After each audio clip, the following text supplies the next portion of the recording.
Main Street Bridge renovation. Most photographed spot in Houston. Restored the balusters and put traditional street lights there. Narrow street diet, put wide sidewalks. Right. Anyway, I wanted to start by saying this. You may not know this, but there's two quotes from Jane Jacobs that I really like about the purpose of cities. One is that the purpose of cities is to maximize exchange of all types, whether that's cultural or business or whatever. That's the purpose of a city. And to minimize travel time. That's why cities were started in the first place, to minimize travel time. The other thing she said was, that I remember, is that the purpose of cities is to build the middle class. Middle class doesn't get built out in the suburbs, doesn't get built on the farm.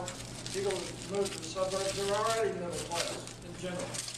But the purpose of the cities is to educate people and lift them up and create an expanded middle class. The other one I like is failing to plan is planning to fail. Get that? Failing to plan is planning to fail. A lesson that we really need to learn here. Now, all of those things Clark has supported for decades, right? We didn't know it quite that way. And I did meet you first, that's right. You were working with Bob Urey at Central Houston Inc. and had a major influence on the reshaping of our downtown, the reshaping of our motto. Don't tell Nelson I said that. And he's been a person who's advocated for decades. Hey, forget about what Jane Jacobs said. If you want a livable city, you got to have a walkable city and a bikeable city. I think you've stuck with that religiously for decades. I don't know how many decades that is. 3 decades. So he is now the executive director of the Energy Corridor Management District. And they're doing some amazing things out in this district on I-10. And that's what he's going to tell us about.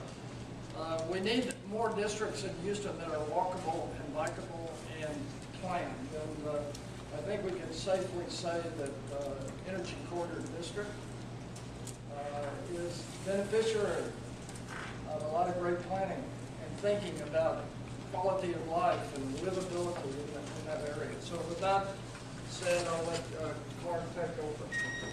Okay, we got enough time to go around with introductions. Thomas? Thomas Grady from the Austin Area Council. James Lamas back in Tuesday. Roger the World War on Jamie Jenkins, Old Council Building Materials. Randy Schultz, Walter P. Moore. Delma Dennis, Foss Associates. Joe Elvis, Robinson. Louis Tui, West Chase District. Harold Ellis, City of Tomball. Amelia Bosses, City of Tomball. Tom Garbush, Washington Avenue, Coalition of Memorial Park City Neighborhood Council. David Manuel, Blockwood Anderson, Newman. Colin City of Chippewa. Kimberly Terrell, City of Sugar Land. Mary Blitzer. Recently moved. Heidi Ruby and Celeste Station Services. Melissa Aranda, Trevor, Gavin Brady, Kate White, I recently moved here. I work with Comfort Associates in California, subcontractor. RCI consultant. That's Duncan, the pulpit people. Nicole with Houston Tomorrow. Okay, introduce. Okay. The planning that Peter's referring to at the Energy Corridor has been going on for about 15 years now. And I-10 was being reconstructed, and over time, we worked with HJC to develop a livable centers plan on I-10 at the Addicts Park and Ride over to BP. Jamie's familiar, and Randy with the Booner that we're under construction right now, building a shared street behind Louis Tortilla. We are working with Jacobs pre-planning group and Jacobs Engineering to designed 6 of the brand new intersections, not brand new, 2005 to now almost 10-year-old intersections on I-10 to update them for ADA and some other concerns to walk through those intersections. And then finally on the far right would be our bicycle master plan that we worked with John Chickarone and Bicycle Solutions and Walter P. Moore on that. And that project incorporates some of the Livable Center's concepts as well as park improvements, bicycle and pedestrian improvements. So the question is, why would a car-centric place like the Energy Corridor District even need to change? We're growing very well. We have a lot of interest in the area right now. So why do we want to become a bicycle and pedestrian-friendly place? And I'll tell you the reason why. An example would be Fabiana DeMarie. She was our student intern from Texas A&M this summer. She's that millennial group that we have to design our cities for, because the rest of us, probably not the rest of us, but some of us won't be around for the city we're designing right now. Mark, speak for yourself. Some of them. I'll be here for 100 years, that's right. Fabiana's from Torino. So her experience is different than my experience. And what Fabiana says is, since childhood, I have never been dependent to the car. And if you think of European cities, if you walk in before and saw the slideshow of Amsterdam, these cities are transformed with pedestrian bicycle corridors, not highways, as shown with this bikeway through the city of through Amsterdam, or down in Copenhagen, crossing the river, not just for automobiles, but for pedestrians and bicycles, bridging the barriers that exist. Going back to Amsterdam, converting streets, wide streets, into places for walking, for bicycling, and for transit. And this is a situation when you have that much bicycle and pedestrian traffic. This is next to the train station downtown Amsterdam. How do you mix the two on a corner?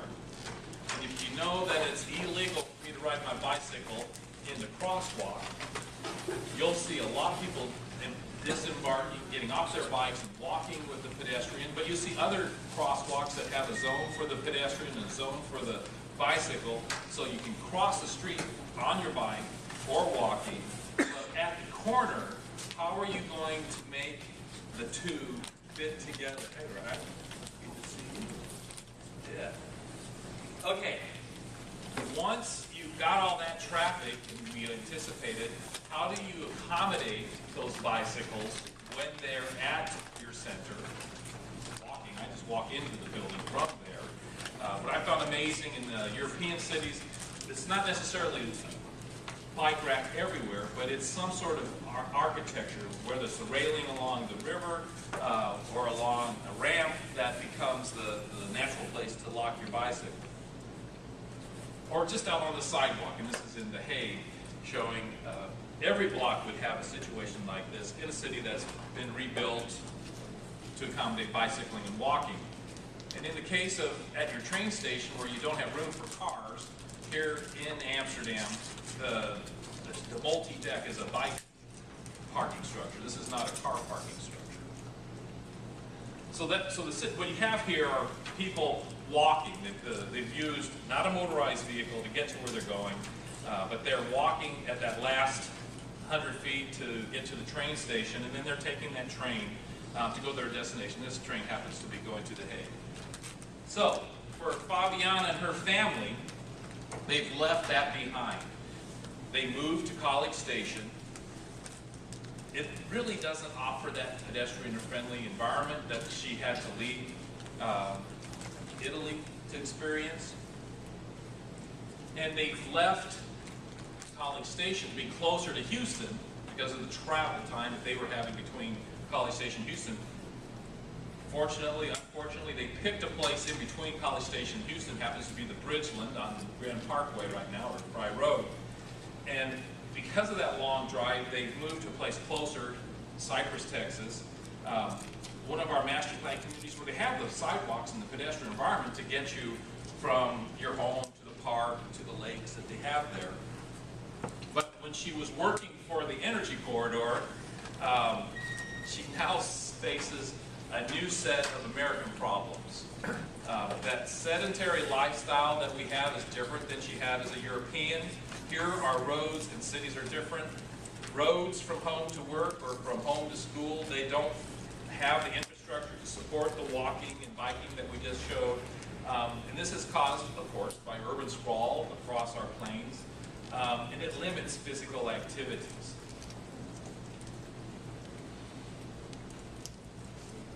You just gotta love stock photos, but why the growing distances have made the car necessary?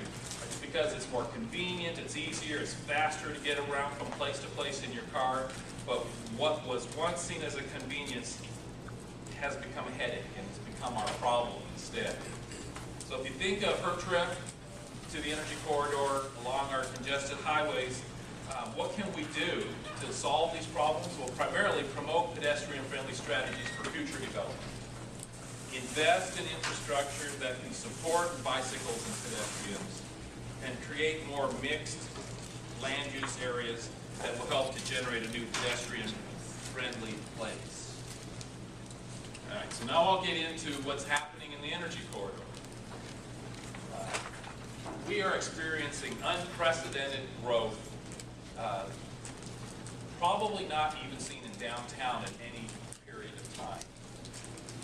If you think of the 70s through the 80s, Houston was growing everywhere, and especially out in the suburbs where almost 10 million square feet of office space, over 8 million square feet was built with more traditional, well, suburban campuses were the model at that time. Then the price of oil went so low. Hi, friends. Welcome.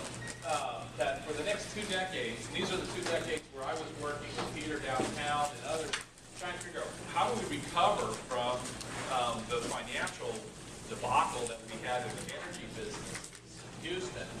And very little office space was built, hardly any at all, downtown or in the uptown area because of the buildings that were empty. And a few were being built out in the suburbs just because they had a lot of catching up.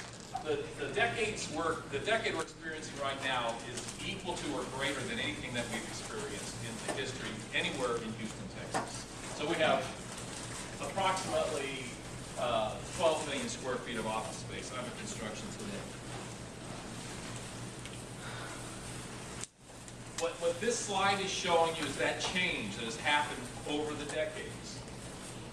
On the upper left is the ConocoPhillips campus, moved out of Greenway Plaza to the energy corridor in the 80s into a 2-story sprawling building that would be like 20 downtown blocks. So it's a mile across. So if you want to create a walking environment, they have created it internal. Just like the tunnel system works downtown, they have concourses connecting all those buildings in the upper left to one another. Also in the 80s, CRS Serene designed the triangular buildings that became Shell's research campus, so their campus out in the energy corridor. And since that period, Shell actually is going to abandon those buildings. They'll be torn down and totally new use will happen there. They built these 2 smaller buildings outside of these 3 that you see ringing them. At the beginning of this decade, let's say when I-10 was open and just before the Great Recession, they're 180,000 square foot buildings. Today, the buildings, they're building 3 more buildings, they're 350,000 square foot buildings. There's been this leap in this decade from smaller buildings to larger buildings. This is happening for everybody that's building a building in the suburbs. And it's a very internalized campus where on I-10 would be the parking garage, and then inside the campus would be the open space and the grounds, the amenities for their employees. Contrasting to the parking garage on the frontage road that Shell has built, Transwestern is proposing Pinnacle West, which would be 1.5 million square feet of even larger buildings, 750,000 square foot buildings, right on the frontage road. And the idea here is people have that contrast between I have a single occupant Shell I'm building for the convenience of my employees, or a multi-tenant building, which I want to be sold to anybody driving up and down I-10 so they see my buildings. And that is most exemplified by Mac Hike's 4 energy tower buildings. The first one was built a totally different period of time, and then 3 have just followed in pursuit in the last 3 years at Kirkwood in I-10. In addition to that type of construction that's happening on the highway, you find properties like Skanska, who actually tore down a 350,000 square foot 1980s campus that was Arco, Atlantic Richfield Company, that became Global Santa Fe, tore it down, and they're building their 2 new buildings on Memorial Drive. But most specifically, it's along Terry Hershey Park, which will have connections from their 2 new buildings to Terry Hershey Park, but they're also subdividing their land for a 350-unit apartment complex and 90 or so units of luxury townhomes. So we're beginning to be a mixture, but the mixture is still just multifamily and office. It's not a public mix of uses. But they're taking advantage of being on the trails and being next to the park.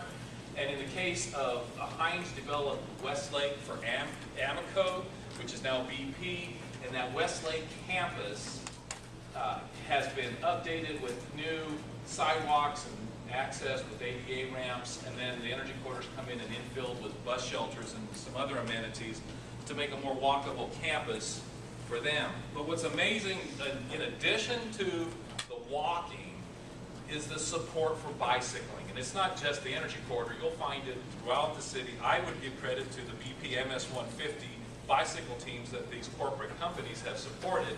And in the case of the energy corridor, the companies will support Bike to Work Day and the Bike Month in May with the League of American Bicyclists, but they also provide lockers, showers.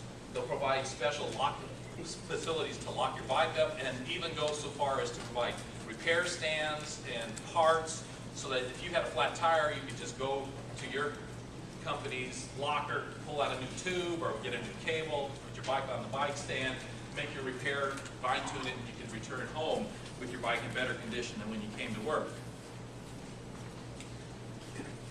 And the partnerships go beyond working with the private property owners. We also have to work with Harris County Precinct 3, who has the lease on the land that's coming out of, for Terry Hershey Park, and we work with the City of Houston when it comes to Cullen Park.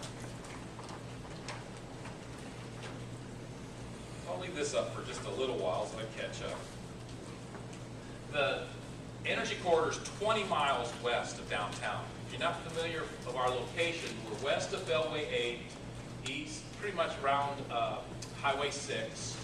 These reservoirs, the Barkers on the bottom, Annex is at the top, were built to protect downtown from flooding about World War II period.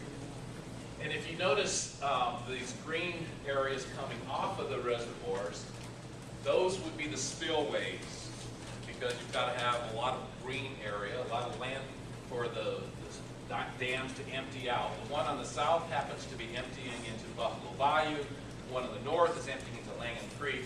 Langham Creek comes into Buffalo Bayou. Along the highway, I-10 being the prominent east-west, and then Beltway 8, and then 290 at the top, you begin to see the different land uses that are out there in West Houston. It looks majority industrial warehouse, which would be up Beltway 8 and 290. A lot of the red that you see would be some retail, especially Memorial City, City Center, Energy Corridor would be more office, and then you have West Chase and Westheimer and Bel Air, and the corridors that have far more commercial development along them, and then the neighborhoods in between. So that's the area that we're looking at. This study, this map was done for the West Houston Mobility Plan, which will incorporate some of the concepts we're talking about today with walkability, bicycling, as well as transit. So one of those dams where the water is coming out of the Addicks Dam, today there's land in the U.S. Army Corps of Engineers property along that outfall, but then land that still hasn't been developed is surrounding that green area, and it's beginning to be redeveloped for apartments. ExxonMobil Chemical is leaving, and there's $1 billion plan for the land they have that faces that green zone. And then there's other apartments that are coming in, so there'll be probably around 4,000 apartment units and about 6 million square feet of office that's going to be built in the vicinity of that area once some of these roads, this Park Road goes in. So as we are trying to look at vision for the area, and a lot of interest came from Texas A&M's landscape graduate studio, landscape architecture graduate studio. They were looking at different zones in the energy corridor. One of them was that outfall. If you're familiar, there's been talk about reconstructing the spillway, so this is recommending reconstructing the spillway with a pond area and some outdoor green space. That would be a part of their program. And we're hoping that we see some more development in the area that's supportive of public open space, just as the students would be proposing. Certainly we need more gathering places for the public where you can walk to, you're part of the park system. In this case, this is with the students' vision where the spillway is located using some of the water amenity, in this case for a bandstand and for public events that would happen there. And then the surrounding businesses would have more of a mixture of uses like we see today at City Center.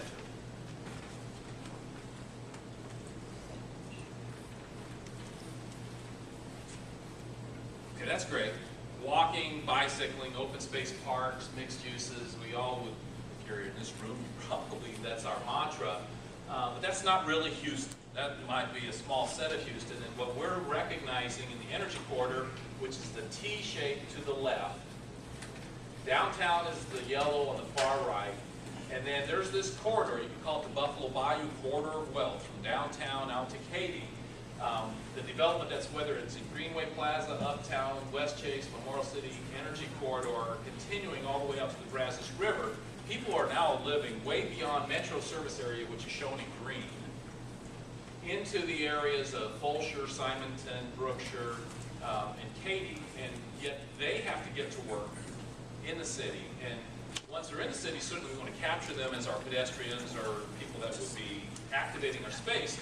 But there's no bus service, and what we would hope to see happen is this thing we call Karma, which is a real-time ride-sharing app on your phone, matching you up with your fellow neighbor in Fulshire, so that you will carpool, vanpool into work and take a couple cars off the roads. This is where we're going with our transportation program. Rather than building more roads, let's more efficiently use the roads we have. And we would do this in partnership with all those business districts along the way. So, we have too many cars on the road, and it's a brand new I-10 through the energy corridor. So what if, and you can imagine, what we have is an individual driver in each of those cars. And then if you were to take MetroStar, or Metrobus, or carpools, and be able to start to put the same number of people into shared trips, we would have a lot more capacity on our highways. And I hope we all agree that that's one of the goals of commuting. So with this Karma app on your phone, you match up with somebody else that would be coming to where you're going, and you agree that I'm going to pay that driver, let's say 20 cents a mile, and that driver, or I'll pay 20 cents a mile, and the driver might get 18 cents and 2 cents goes to pay for the app operator. Okay, so I either walk because I live close to my mixed-use place, I've ridden my bike from 6 miles out to get to work, I've carpooled, vanpooled. Many people use the excuses, what do I do when I get to work? I need to go see my kid if there's an emergency, or I need a business meeting downtown. I can't ride my bike, I can't walk, I can't do transit because I'm going to have to, I'm totally dependent on the single occupant, I'm dependent on the automobile. Well, Zipcar's made it downtown, so we offer rental cars by the hour on a car share program with HGAC's assistance, working through a CMAQ grant with Enterprise Rental Car. And so we're providing these rental cars at the office campus so that that's no longer the excuse that I don't have a car when I get to the office. But you have Uber. But you could call Uber too, it'd just be $1 $1 a mile, so, you know, you have to make that decision, which is the better rate. Yeah, but you'd have Uber and Lyft, that all is part of the lease, absolutely. And in Ride Scout, if you're not familiar with Ride Scout, it'll tell you between bicycling, walking, bus, Uber, Lyft, or something like Zipcar and Enterprise, what's your best option? So it's all becoming electronic and transformed that way.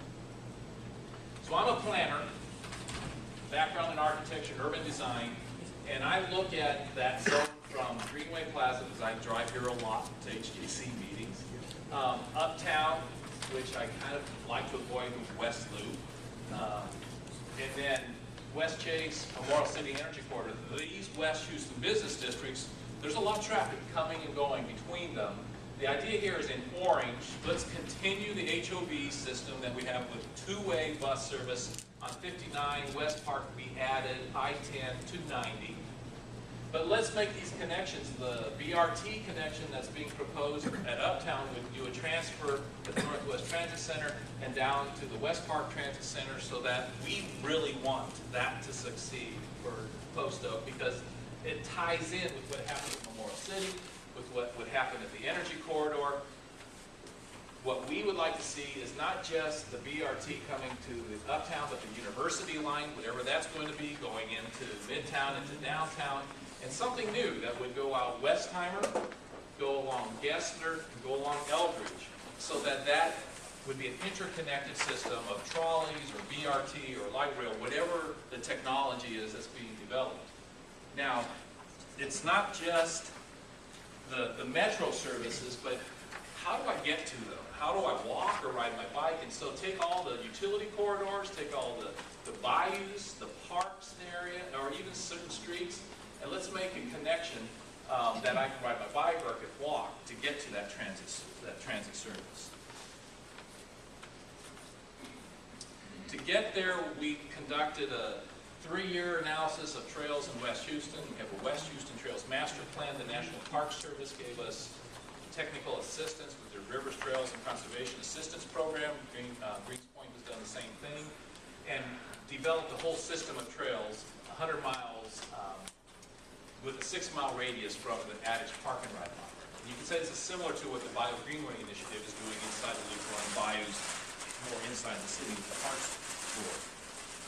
But even from the greenways, how do you get off of the bayou and get into the business district?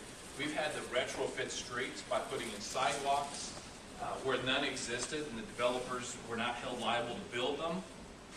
And then we're providing shelters so that those bus service along those sidewalks, you have a more comfortable place to sit, let's say, in the shade or out of the elements a little bit, waiting for that bus to come and to encourage more bus ridership.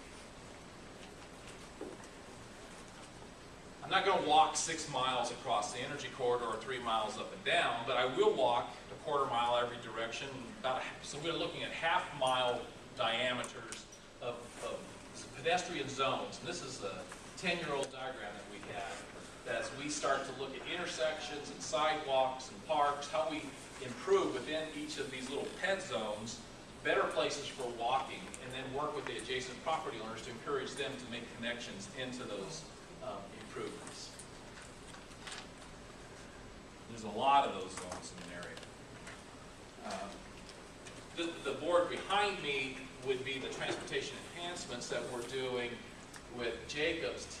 Right now, we're designing this. This is $2.5 million of actual on-the-ground improvements on the corners as you're waiting to go underneath the highway. And it's a long walk underneath the highway, and it might be a long walk while you're waiting for all the different traffic signal sequences to happen on that corner.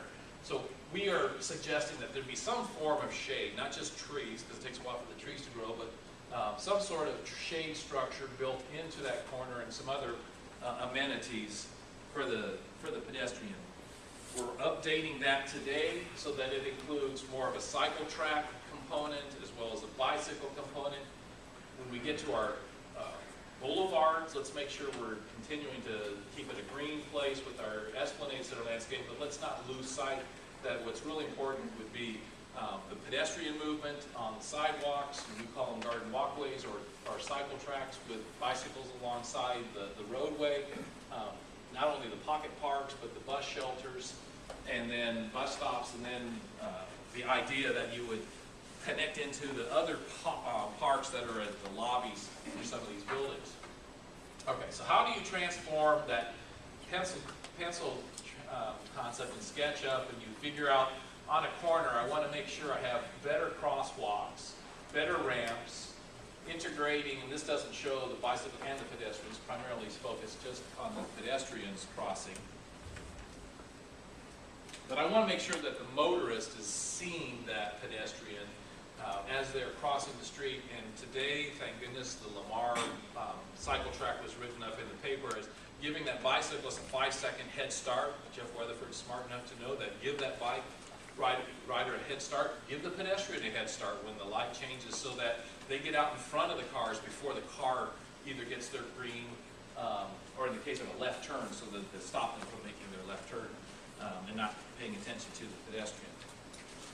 And likewise, just as we showed on the intersections of the interstate, wouldn't it be wise that for these intersections where we have a little extra room on parkways to make sure we have some accommodations for the pedestrians on the corners, so that they have a place to rest if they've been walking a long distance, put their packages down, there's maybe a seating wall there, and some shade structures as well. So this is not Houston, but it is an example of how you don't have to have a huge amount of right-of-way for all these uses to fit in. You just have to make sure that there's respect between the pedestrian, between the bicyclist, and the transit user. In this case, in Amsterdam, again, you have the motorist and the transit in the same lane. The other thing that I really like that we see a change in the United States are the dedicated signals for pedestrians and for cyclists. And the countdown signals is a great start with our pedestrian signals. And notice the smaller hardware that is for the pedestrian and for the bicyclist with the black and white poles. And then the idea that I have as a cyclist, I have a signal. For as a pedestrian, I would have my signal. In this case, Lisa, my wife, is checking her phone. Am I lost in Amsterdam? Where am I going to go? So you've got all this happening when you're on a corner. And then Copenhagen has a little different system than Amsterdam, but I get my green to go when I'm ready to cross the street, and I have that couple-second advance notice, so I'm out before the cars even get to go out. In Amsterdam, you have a yellow that's before your stop. In Copenhagen, you have a yellow that's before your go. And you have to make your choice. Which one makes sense for you? I prefer the yellow before I go, so I get into my starting position, my power position. I can start pedaling, and I can get through the intersection as the light changes. And I don't lose a couple, special seconds to get out there before the car gets out there. The trend of bike sharing is doing well everywhere on the planet. I think B-Cycles do a great job in Houston. In this case, Copenhagen is updating their B-Cycles, or their bike share program, to incorporate a moped. It's an electric assist bicycle, which for some, there's not any hills really Copenhagen, but it's certainly not here. But for our long distances around the reservoirs, if we were to have bike share on each end, it might be nice with our heat to be able to have a little less physical activity and a little more breeze. I'm not really sold on it completely that that's a good way to go. One interesting thing is Lisa and the Go Bike person, they're looking at a tablet dashboard that are on these bikes. And that's how you check out the bikes. Rather than going to a kiosk at the station, each bike is its own computer. And then you check out your bike right there at the handlebars, and it'll give you maps and tell you how much you've spent or where to park your bike. And if you haven't parked it at one of the stations, there's GPS in it, and they know where to find And you. you pay for it there? And you pay for it there, right there. I think you have to put in your code. You might swipe it, yeah, you might be right. But I'm pretty sure because they use a chip there, you're just putting in your number for your card. And then at their central control area for in this case, Copenhagen's Go Bike, every bike that's out, there's a listing of that bike, where they are. If you had a system here in Houston, I'm sure B-Cycle would have the way of monitoring who has the bike out, where the bikes are located, and whatever GPS type information you would need to have on the bikes. Okay, so in wrapping up, let's go to our greatest public asset in the energy corridor outside of the parks. You know, Terry Hershey Park is by far the greatest. But we have this park and ride lot. And it could be a detriment to the energy corridor because it's for people who work downtown and park their car to catch the bus to go downtown. And so there's really not any synergy between the adjacent property owner and the Metro Park and Ride because it's for another user. So what if on the weekends that became a public space for us to use? We could hold festivals there or do farmers markets there or flea markets or whatever. So that becomes a public space. And we're working with Metro to figure out what kind of new use we could have for the park and ride lot. Well, the students at Texas A&M, they looked at it and they were imagining hotels and office and parks as well as large parking structures. And sort of in line with our Livable Centers board that's behind Peter, what kind of connection over the highway to the transit? And the students said, let's just put a beautiful bridge. And if you've been to most cities seem to have wonderful pedestrian bridges anymore, someplace. I'm from Omaha, Nebraska. There's a bridge much larger than this that goes over the Missouri River connecting Omaha to Council Bluffs. Certainly in European cities, you'll see it in all their most of their cities that have rivers and that want to make that connection. Well, this is our river. You know, I-10 is our river. It's our barrier to get from one side to the other side. And so the students have come up with their take on it. And it's very different than what our traditional landscape architects are coming up with. For the energy corridor, we have on the other side of Peter, on the top right, we have more of a street grid that we're proposing, and a main street of retail and office, hotel and retail, where this is more two monolithic buildings and a big park area that those buildings are sitting in. Whether you leave it that these are younger students than the older professionals, or maybe there is a learning curve that we're going through, that there's just not everywhere would we have a street grid like you see being built in most of these suburban business districts today. Maybe there's a new hybrid between the campuses and the street grid. But we're sticking with the street grid in our livable center. That plan, this is our bridge over I-10 being shown here. It connects in with trails and walkways from BP's campus in Westlake over to whatever new development would happen on the Addicts Park and Ride lot. You'll see water features and park features, as well as higher density office, hotel, apartments, and Main Street retail with a parking garage for the people who still need to park here to go where they're going to go. Okay. So as we started today, why would a car-centric place like a suburban business district, like the Energy Corridor District, encourage walking? And so why would we change that? As I've mentioned, we want to create a place where not just Fabiana, but her classmates that have been working out here, or anybody that's being recruited by the companies, would want to actually live as well as work in this business district, because that will be the way that we are able to compete with others. So we want to create that place where you can meet others, you can have that experience that makes your journey a more pleasant journey. So I've got boards, I've got slides, we're trying to implement, and that would be it.